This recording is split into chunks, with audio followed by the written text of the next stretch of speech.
Hello friends, welcome back to this channel. दोस्तों, इस video में हम लोग बात करेंगे फ्यूचर ग्रुप के लिए। लेकिन अपनी बातचीत को कंटिन्यू करें उससे पहले आपसे दो रिक्वेस्ट करना चाहूँगा।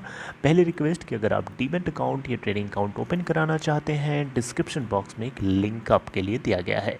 दूसरी रिक्वेस्ट कि अगर आप इस चैनल को फर्स्ट टाइम देख रहे हैं, सब्सक्राइब करके बेल आइकन को ज़रूर से हिट कर लीजिए। उससे आपको किसी भी वीडियो की नोटिफिकेशन मिस नहीं होगी। दोस्तों, जैसा कि मैंने आपको बताया था, फ्यूचर ग्रुप की सारी कंपनीज़ के लिए एक बहुत ही अच्छी खबर निकल के आई थी कि अमेज़ॉन इस कंपनी को बचाने के लिए या इस कंपनी को मुसीबत से बाहर निकालने के लिए एक बेल आउट प्लान तैयार कर रहा है। और वो बेल आउट प्लान के अंदर क्या है, इसके बारे में अभी तो कोई पता नहीं है। एक सुनने में आया है कि ऐसा ब्लूप्रिंट तैयार किया जा रहा है।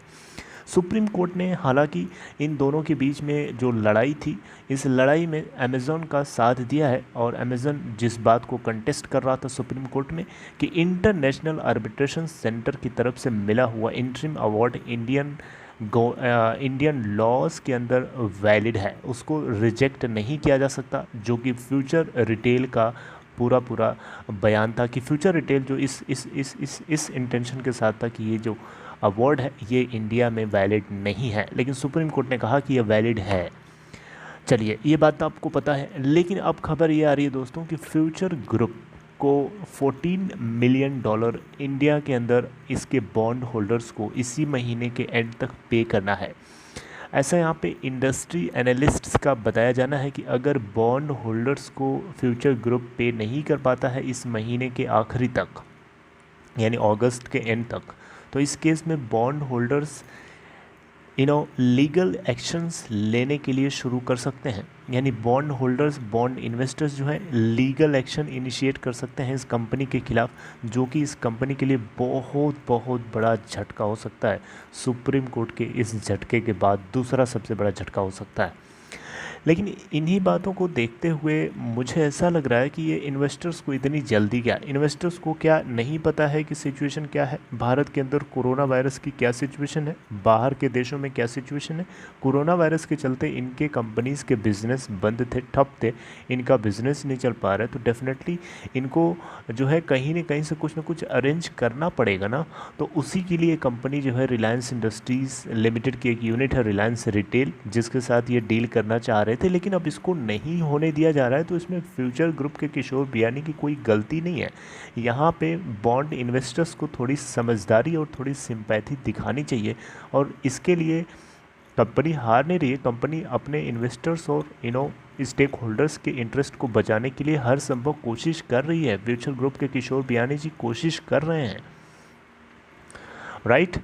दोस्तों, टोटल कर्जा की अगर हम बात करें तो फ्यूचर ग्रुप के पास 21,000 करोड़ रुपए का बड़ा कर्जा है। दोस्तों, इसी कर्जे को ख़त्म करने के लिए इन्होंने डील करी थी, लेकिन जो अनफॉर्चुनेटली अभी तक सक्सेसफुल नहीं दिखाई दे रही है।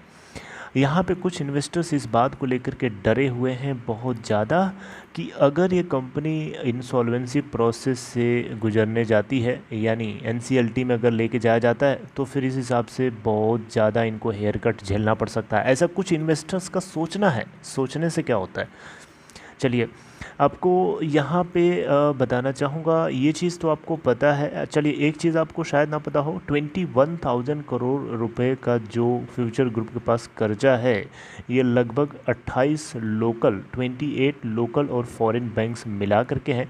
और इन लोगों को सबसे बड़ा झटका सुप्रीम कोर्ट के वर्डिक्ट के बाद लग गया था। हालांकि ये झटका, मुझे लगता है कि इस झटके को अमेज़ॉन चाहे तो ख़त्म कर सकता है, क्योंकि अमेज़ॉन बहुत बड़ी चीज़ है। एक झटके में पूरा दुख दूर भी कर सकता है, उसके पास इतनी ताकत है। दोस्तों, यहाँ पे आपको बताना चाहूँगा, फ्यूचर रिटेल लिमिटेड के डेट को रीस्ट्रक्चर करने के लिए आरबीआई के द्वारा अनाउंस की गई रेजोल्यूशन फ्रेमवर्क विंडो कोविड-19 से जुड़े हुए रिलेटेड स्ट्रेस को कम करने के लिए ओपन करी गई थी। इसी के चलते इस कंपनी के डेट को रीस्ट्रक्चर करने के लिए NCD non convertible debentures issue किए गए थे। और उसी नॉन एनसीडीज़ के इशू किए जाने की वजह से जो अभी इस समय जो एग्जिस्टिंग डेट है, प्रोपोज्ड रीस्ट्रक्चरिंग डेट का पार्ट है। राइट। तो इन्हीं चीज़ों को लेकर के जो बॉन्ड इन्वेस्टर्स हैं, बॉन्ड होल्डर्स हैं, उनको ज़्यादा चिंता सता रही है कि क्या $14 मिलियन फ्यूचर ग्रुप अपने बॉन्ड इन्वेस्टर्स को at the end of August दे पाएगा, नहीं दे पाएगा कि दे पाएगा। इसी चीज़ का बहुत बड़ा इसी चीज़ को लेकर बहुत बड़ा क्वेश्चन है। राइट। तो देखते हैं दोस्तों आगे क्या होता है, जो कुछ होगा हम लोग डिस्कस करेंगे।